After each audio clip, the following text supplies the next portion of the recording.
Na aula anterior, nós aprendemos como funciona toda a lógica do código de Huffman, ou do algoritmo de Huffman. Agora, como será que a gente implementa? Como que a gente desenvolve esse algoritmo? Se você se recorda de todos os passos que nós vimos na aula anterior, esse algoritmo tem diversas etapas, diversas estruturas que a gente precisa manipular para no fim a gente conseguir tanto comprimir quanto descomprimir texto. E um erro muito comum de quem está aprendendo a programar é, ao tentar resolver um problema, já sentar na frente do computador e começar a digitar código loucamente, sem pensar nos passos lógicos, quais estruturas serão necessárias, qual tipo de dado é necessário. E aí o mais provável é que você acabe escrevendo código inútil, que você não vai precisar, que não vai te levar à solução do problema. Então essa aula está aqui justamente para te dar um norte, para te ajudar a identificar quais são as etapas na resolução de um problema um pouquinho mais complexo. Quando a gente está tentando resolver um problema relativamente simples, por exemplo, determinar se um número é par ou ímpar, determinar se um número é primo ou não,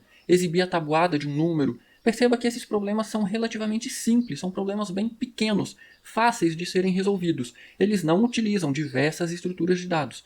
Mas aqui no algoritmo de Huffman, ou no código de Huffman, nós temos diversas estruturas. Por exemplo, a gente vai precisar de uma tabela de frequência, contar a ocorrência de cada caractere no texto que a gente quer comprimir. Nós também vamos precisar de uma lista encadeada ou uma fila de prioridade, e essa estrutura precisa estar ordenada. Na sequência, a gente vai precisar construir uma árvore binária, a nossa árvore de Huffman, e a partir dessa árvore nós vamos ter que gerar uma segunda tabela, que é a nossa tabela de códigos, também chamado de dicionário. É a tabela que vai conter a nossa codificação, qual código representa cada caractere. E aí então nós estamos preparados para realizar propriamente a codificação do nosso texto e a decodificação do nosso texto. Perceba que além das várias estruturas, são várias etapas, vários passos lógicos que a gente precisa organizar de uma forma lógica para conseguir resolver esse problema. E aí, normalmente, quem está aprendendo a programar, a primeira sensação que tem ao se deparar com um problema desse tipo ou desse grau de dificuldade é se sentir perdido.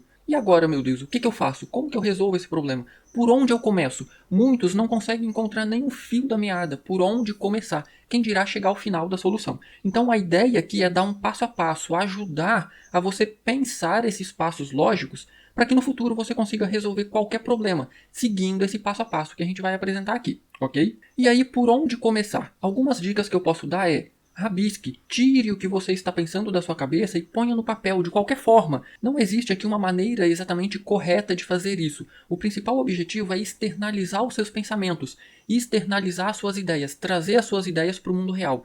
Quando você fica com as suas ideias apenas ali dentro da sua cabeça, normalmente você não consegue distinguir qual a ordem correta, o que ocorre primeiro. Claro, depois de um pouco de prática, sim, mas no início você tem dificuldade de fazer isso. Quando você vai rabiscando no papel, quando você externaliza essas ideias, você começa a perceber: opa, olha, essa ação aqui precisa ocorrer primeiro do que as outras. Não, essa ação aqui vai ocorrer só lá no final. Então, rabiscar, anotar suas ideias. O que acontece primeiro? Dividir o problema em partes, isso ajuda muito. Anota as partes individuais. No slide anterior ali nós vimos que a gente vai precisar de várias estruturas. A gente vai precisar dessas estruturas todas juntas, todas de uma vez? Ou tem uma ordem lógica para a utilização dessas estruturas? Então perceba, normalmente todo problema pode ser dividido em partes menores, em problemas menores. E aí você começa a se preocupar com problemas menores. Como que eu resolvo cada parte? Se você pega o problema, o todo, e resolve em problemas menores, em partes menores, uma vez que você consegue resolver cada parte, você resolve o todo. Tente olhar para cada parte do problema mais de perto. E aí eu faço uma analogia com um binóculo. Quem nunca viu ou nunca brincou, nunca utilizou um binóculo? Para que serve um binóculo? Quando você está olhando uma paisagem, por exemplo, você está vendo todo, você está vendo tudo que tem à sua frente. Ao utilizar um binóculo, você fica meio que cego para a maior parte do que está ao seu redor. Você foca a sua visão em um ponto específico, porque naquele momento você está querendo observar aquele ponto específico. Então é exatamente isso que eu te convido a fazer com esse problema aqui do algoritmo de Huffman. Foque a sua visão. Tem o problema como um todo. Em quais partes a gente consegue dividir esse problema? Então foque a sua visão nessas partes. Uma vez que você chegar à conclusão que você conseguiu ou que você consegue resolver cada uma dessas partes, pronto, você resolveu o problema do algoritmo de Huffman. Basta você conectar ou você ordenar de forma lógica todas essas partes que você resolveu individualmente. E aí, para exemplificar melhor como que a gente faz isso, vamos discutir um pouquinho aqui como que a gente poderia resolver o algoritmo de Huffman, que é o que nós vamos fazer nas aulas seguintes. Nós podemos pensar aqui algumas etapas, olha só. A primeira coisa que a gente precisa fazer, nós temos um texto que a gente quer codificar, que a gente quer comprimir, certo? A gente precisa ler esse texto e gerar uma tabela de frequência. Enquanto você não conseguir ler o texto e gerar a tabela de frequência, não adianta você pensar nas etapas seguintes. Por quê? Todas as etapas seguintes precisam da tabela de frequência. Então perceba, nós já conseguimos definir aqui um problema menor e um problema prioritário. Se você não resolve esse problema específico, o restante não tem solução, porque você precisa dessa tabela. Perceba, nós já começamos aqui a quebrar o algoritmo de Huffman, o problema aqui de codificar usando a lógica de Huffman, nós já conseguimos distinguir pelo menos um subproblema dentro do problema geral que a gente quer resolver. Será que tem outros? Com certeza, olha só. Uma vez que nós temos a tabela de frequência, a gente precisa então gerar a nossa lista, ou a nossa fila ordenada com os nós da árvore. Lembra, dessa fila a gente vai removendo os elementos e vai montando a árvore. Então o ideal é que essa fila já seja uma fila de nós da árvore. Mas nós precisamos gerar essa lista ou essa fila. Esse pode ser um subproblema 2. Eu tenho a tabela de frequência. Eu vou gerar uma lista ordenada ou uma fila de prioridade, onde a prioridade é a ordenação pela frequência, e cada nó dessa fila, dessa lista, vai ser um nó de uma futura árvore, que contém ali dentro um caractere, uma frequência e um ponteiro para a esquerda e para a direita, que serão os filhos de cada nó. Então perceba, nós já temos aqui dois problemas, e novamente, essa etapa 2 aqui, gerar a lista ou a fila. Se você agarrar aqui, se você não conseguir avançar nessa etapa, o restante não faz sentido. Você não precisa pensar no restante, porque todo o restante precisa dessa lista ou dessa fila, ok? Ok, agora você tem a tabela de frequência. Da tabela de frequência você gerou a sua estrutura lista ou fila. O que a gente faz agora? Agora a gente vai gerar a árvore de Huffman. E essa etapa ela é extremamente simples se você resolveu a etapa 1 e a etapa 2. Porque, olha só, se você resolveu a etapa 1, você já tem a tabela de frequência. Com a tabela de frequência, você consegue fazer a etapa 2, que é gerar a sua lista. Uma vez que você tem a sua lista ou a sua fila de prioridade, basta fazer aquela repetição. Remove as duas menores prioridades, conecta com um terceiro nó, somando as prioridades, e insere novamente na fila ou na lista. Repete essas etapas até a sua estrutura ficar vazia ou com um único nó. Esse nó vai ser a raiz da nossa árvore. Então perceba que na etapa 3 não existe a geração de uma estrutura nova. A gente apenas cria a nossa árvore a partir dos nós que a gente já tem na nossa lista ou na nossa fila. Percebeu como todo o grande problema do algoritmo de Huffman pode ser dividido em pequenas etapas? E aí cada etapa tem a sua ordem. Por exemplo, eu não consigo gerar a árvore de Huffman, por exemplo, na etapa 1. Então não tem como eu pegar a etapa 3 e colocar aqui na etapa 1. Assim como não faz sentido eu pegar o que está aqui na etapa 1, a tabela de frequência, e colocar na etapa 2, gerar a nossa lista. Por quê? A primeira coisa que a gente precisa fazer é gerar a tabela de frequência. Ok, temos a tabela de frequência, temos a nossa estrutura, lista ou fila, e geramos aí a partir da nossa estrutura, geramos a nossa árvore de Huffman. Acabou? Não, não acabou. Olha só, a gente precisa gerar o nosso dicionário. O que é o dicionário? Novamente, se você fez as etapas 1, 2 e 3, provavelmente você vai conseguir fazer a etapa 4. A etapa 4 é percorrer toda a sua árvore, atingindo todas as folhas e gerando o dicionário. O que é o dicionário? O dicionário, novamente, é mais uma tabela que vai fazer o mapeamento de cada caractere, cada símbolo, para um código binário específico, que vai dizer lá que o caractere V é representado pelo código 11110, que o caractere A é representado pelo código 00. Como que a gente descobre esses códigos? Percorrendo a nossa árvore, lembra? Na árvore de Huffman é uma árvore binária, mas não é uma árvore binária de busca. Se a gente vai para a esquerda, a gente tem um código 0, se a gente vai para a direita, a gente tem um código 1. Dessa forma, então, quando a gente chega em cada folha, a gente sabe exatamente qual foi o caminho que a gente percorreu. Uma vez que nós temos o nosso dicionário, agora então a gente pode tanto codificar, que é percorrer o nosso texto original, e para cada símbolo do texto original, visitar o nosso dicionário e pegar o código para aquele símbolo. E fazer o processo inverso, que é decodificar o nosso texto. Para uma sequência de bits, para uma sequência de zeros e uns, eu vou ler cada bit e vou percorrer a nossa árvore de Huffman, que foi montada na etapa 3, até chegar a uma folha. Quando chegar a uma folha, eu descobri então que aquela sequência de códigos, aquela sequência de bits, representa um determinado caractere. Eu acredito que apenas essas etapas aqui já devem ter clareado bastante aí na sua cabeça como que você vai fazer para resolver o algoritmo de Huffman. Porém, tem algo que a gente ainda pode fazer para melhorar antes de começar a escrever código. Tem mais uma coisa que a gente pode fazer. A gente pode pensar nas estruturas. Olha só, etapa 1, uma tabela de frequência. Tá, mas o que vai ser essa tabela de frequência? Qual tipo de dado a gente vai utilizar?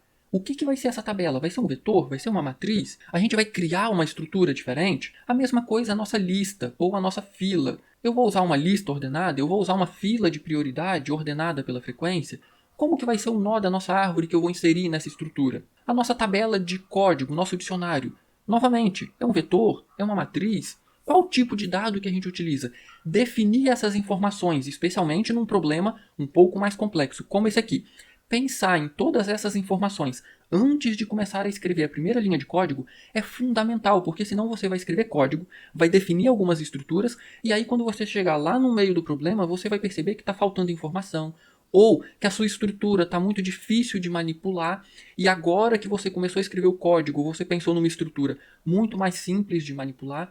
Então é fundamental pensar nesses detalhes antes de escrever código, senão, muito provavelmente você vai ter que apagar código e escrever tudo de novo com uma lógica um pouco diferente. Então é isso que a gente vai fazer agora. Olha só, na etapa 1, gerar a nossa tabela de frequência. O que pode ser essa nossa tabela de frequência?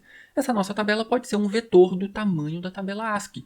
Por que do tamanho da tabela ASCII? A nossa tabela ASCII ela tem a tabela simplificada, tem 127 caracteres, então poderia ser um vetor de 128 posições. Perceba, o último caractere que tem o código 127 precisa da posição 127, então a gente cria um vetor de 128. Ou, se a gente quer utilizar acentuação, existe a tabela estendida com 255 caracteres. Então a gente pode criar um vetor de inteiros de 256 posições. É um vetor extremamente pequeno. Então, mesmo que a gente não utilize todas as posições do vetor, a quantidade de memória desperdiçada vai ser muito pequena.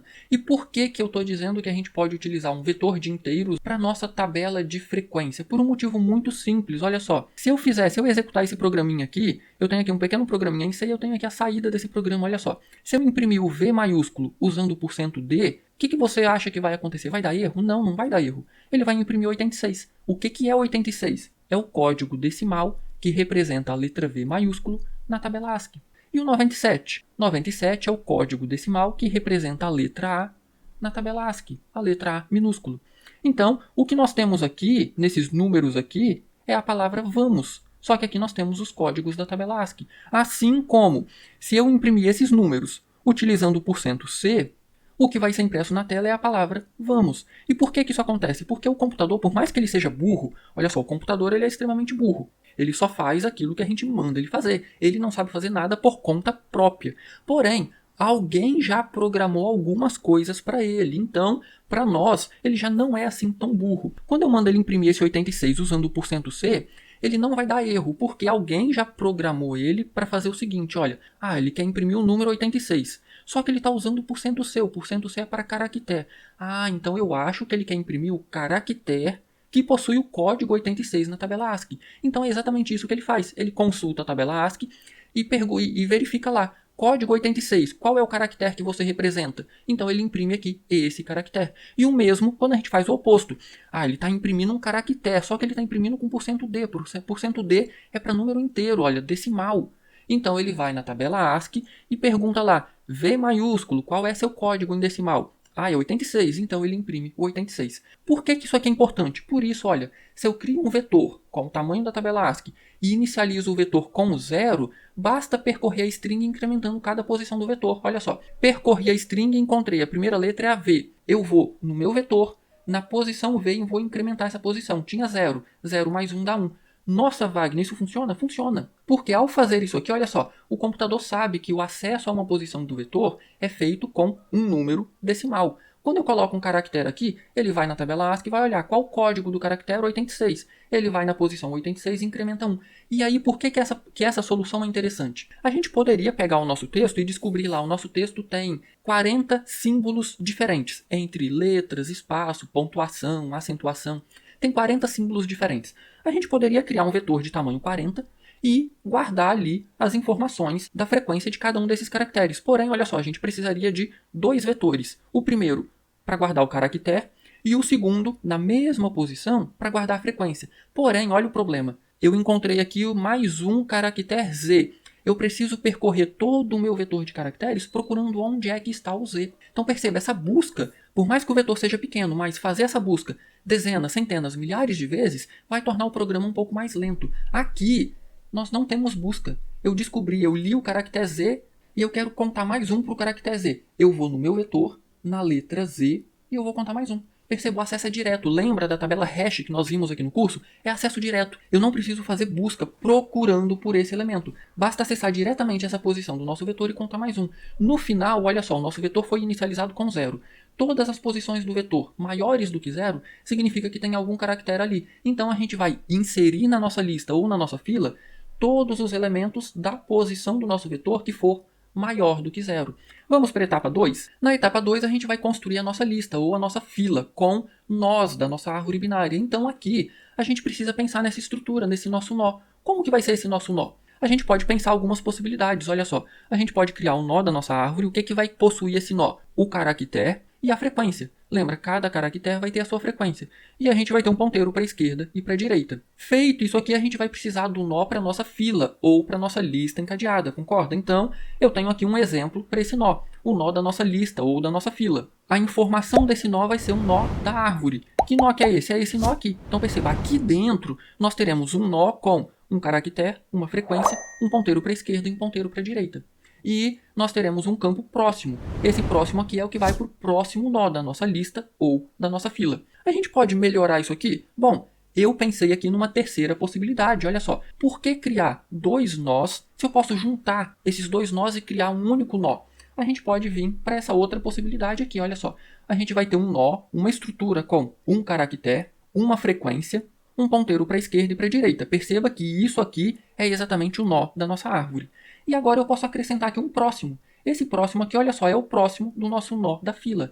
Então a gente utiliza o mesmo nó tanto para construir a nossa árvore quanto para percorrer a nossa fila ou a nossa lista. Olha só, quando a gente for inserir os caracteres na nossa fila, quando a gente for inserir os elementos na nossa lista ou na nossa fila, a gente vai ter o caractere, a gente vai ter a frequência, esses dois ponteiros aqui serão nulos e a gente vai utilizar esse ponteiro aqui, olha. Eu vou ter um nó, depois um próximo nó, um próximo nó, um próximo nó e assim sucessivamente. Quando a gente começar a montar a nossa árvore, olha só, a gente remove dois nós desse tipo aqui e aí a gente vai concatenar, a gente vai juntar esses nós com um terceiro nó desse mesmo tipo aqui. Qual que é o caractere? Lembra do sinalzinho de mais? É indiferente, a gente não precisa. A frequência é a soma da frequência dos dois nós que a gente removeu. Esquerda vai apontar para o primeiro nó que a gente removeu, direita vai apontar para o segundo nó que a gente removeu, e a gente vai inserir esse novo nó na nossa fila novamente. Então, esse próximo aqui vai apontar exatamente para o próximo nó da nossa fila. Lembra, essa inserção ela tem que ser ordenada.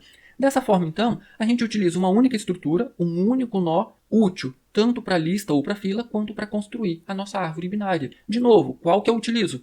Aquele que você se sentir mais seguro, aquele que você achar mais interessante para desenvolver a sua solução. Uma vez que nós criamos aqui um nó da árvore, um nó da fila ou um único nó para as duas estruturas, a gente precisa então pegar todos os elementos lá do nosso vetor de frequência, qual que é maior do que 0, criar esse nó e inserir na nossa estrutura de forma ordenada. Uma vez que a gente fez isso, a gente pode então percorrer essa nossa estrutura montando a árvore. E aqui, inclusive, a gente pode pensar na assinatura da nossa função. Olha só, a gente vai ter uma lista ou uma fila com uma sequência de nós. A gente vai repetir o processo aqui de remover 2, concatenar e inserir novamente. Remove 2, concatena e insere novamente, até a nossa fila ter apenas um elemento. Quando tiver apenas um elemento, a gente vai retornar, olha só, retorna um ponteiro para um nó do tipo nó árvore. Esse nó que a gente vai retornar é o nó raiz da nossa árvore. Perceba, se eu tenho um endereço desse nó, eu consigo acessar qualquer elemento da nossa árvore. E o que a gente vai receber? A gente vai receber aqui a nossa fila, que a gente vai gerar lá na etapa 2. Ou a nossa lista encadeada, que a gente vai gerar na etapa 2. A gente recebe o ponteiro para a nossa estrutura lista ou fila, percorre ela juntando sempre de 2 em 2 os nós que tem aqui dentro,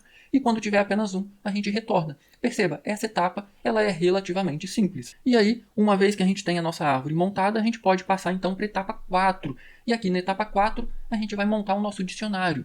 Novamente, a gente precisa pensar Que tipo de estrutura que vai ser a minha tabela de códigos, o meu dicionário? Vai ser um vetor? Vai ser uma matriz? Eu vou criar uma estrutura nova, uma estrutura diferente? E aí eu pensei uma solução aqui. Olha só, a nossa tabela de códigos pode ser uma matriz de strings.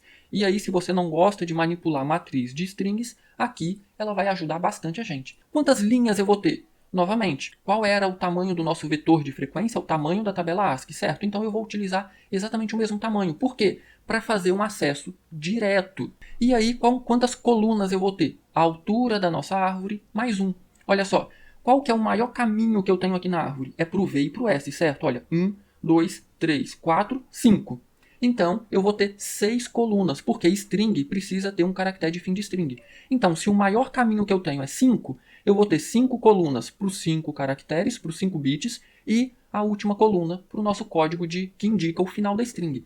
E aí, como que vai funcionar? Olha só, a gente vem percorrendo a nossa árvore, então 1, 1, 1, 1, 0. Encontrei aqui a letra V. Perceba, eu não preciso procurar na nossa tabela onde está a letra V. Eu vou na linha V. Quem é a linha V? É o número 86. Então eu vou na linha V, que é a linha 86, e nessa linha a gente tem uma matriz de strings. Eu vou colocar essa string aqui. A gente vai concatenar esses caracteres. Olha só, uma string vazia com o caractere 1. Aí eu vou concatenar a string com o caractere 1 com mais um 1. A gente vai ter 2 uns. Mais um 1 a gente vai ter 3 uns. Mais um 1 a gente vai ter 4 uns. E mais um 0 a gente vai ter 4 uns e um 0. A gente pega essa string e copia para cá. E aí ele já vai ter aqui o caractere de fim de string. Então perceba que, aparentemente, para essa solução aqui, trabalhar com uma matriz de string vai facilitar bastante a solução desse problema. Por fim, está faltando apenas 2 etapas, codificar e decodificar. Para codificar, novamente, a gente pode gerar uma string. Lembra lá do nosso texto que começa com a palavra vamos? A gente começa com uma string vazia. A primeira letra, a gente percorreu lá o nosso dicionário e descobrimos que o caractere V maiúsculo é representado por essa string aqui, 11110. Ok, então por enquanto o nosso texto comprimido tem essa sequência aqui, essa string. O próximo é o A. O A é a string 00. Então eu concateno, perceba, eu pego essa string, concateno com a string que representa o A, 00. No final, a gente vai ter uma longa string, uma grande string de zeros e uns, que vai representar o nosso texto codificado. E para decodificar o processo é bastante semelhante. A gente vai ter uma string de bits, uma string de zeros e uns, e aí a gente vai ler cada caractere. O que é uma string em C? Não é um vetor de caracteres? Então, basta a gente acessar cada posição desse vetor do início até o fim, percorrendo a nossa árvore. Li um 1, venho para a direita. Li um 0, vou para a esquerda. Toda vez que eu encontrar um nó folha, esse nó folha então representa a sequência de bits que a gente acabou de ler. Então a gente vai montando novamente a nossa string. Quando a gente chegar no final, terminou a minha string de bits. Significa então que eu terminei de decodificar o texto que a gente havia codificado. Eu acredito que depois dessa visão geral de como resolver o algoritmo de Huffman, deve ter clareado bastante as dúvidas que você tem na sua cabeça, né? Se ainda permaneceu alguma dúvida, se ficou aí com alguma curiosidade, posta aqui nos comentários que eu vou ter o maior prazer em ler e responder. É essa troca de ideias e informações, troca de conhecimento, que ajuda aí tanto no seu crescimento quanto no meu crescimento. Se você não deixou seu like nessa aula ainda, deixa seu like aí, vai, se inscreva no canal. Essa é a melhor forma que você tem de retribuir todo esse conteúdo gratuito que eu posto semanalmente aqui no canal. No mais, um grande abraço, bons estudos e até as nossas próximas aulas com a codificação do algoritmo de Huffman. Nos vemos lá.